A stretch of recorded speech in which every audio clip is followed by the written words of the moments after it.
In a world where heroes are born from struggle, not privilege, one man rises above the chaos. Terrance Rivers, homeless, overlooked, but far from powerless, finds himself thrust into a battle bigger than the streets he calls home. With his newfound abilities, he must decide. Will he fight for justice, or will the weight of his past pull him under? This is the story of Homeless Homeboy Volume 1. 18-year-old Terrance Rivers raced out of the burger joint where he worked, tossing a quick over-the-shoulder goodbye. "See you later, Mr. G." Barely half an hour later, Terrance pulled up to his small, run-down apartment. Shock and panic washed over him when he saw his belongings strewn outside, an unmistakable sign that he'd been evicted far sooner than expected. Heart-pounding, he rushed to the property office, hoping there had been some mistake. Instead, he was met by Mr. Franklin, the property manager, who barely offered a glance of sympathy.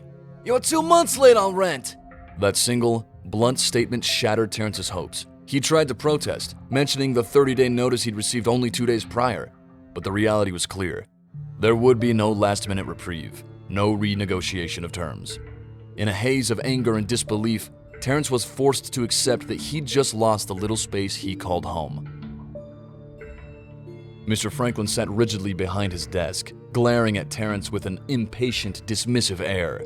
The tension in the small office was palpable, as he insisted that Terrance leave immediately, regardless of how close he was to catching up on rent. Terrance, stunned and furious at being evicted without any mercy, reminded Mr. Franklin that he needed just 2 more paychecks to settle his debt.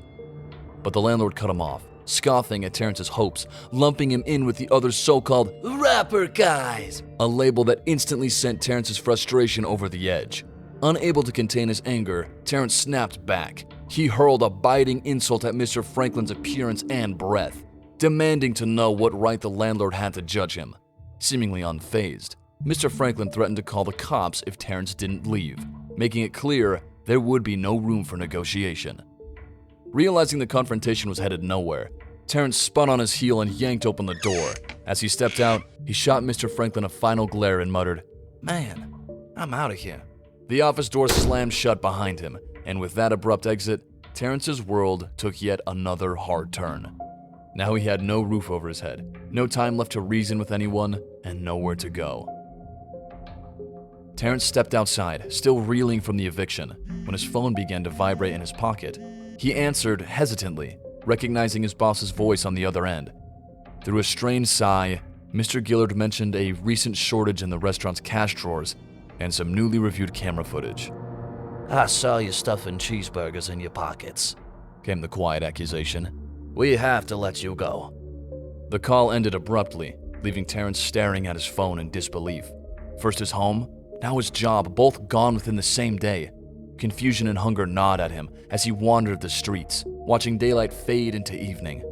Eventually, exhaustion forced him to settle behind a gas station. There, with nothing but cold concrete for comfort, Terrance closed his eyes against the encroaching darkness, his thoughts churning with desperation and uncertainty.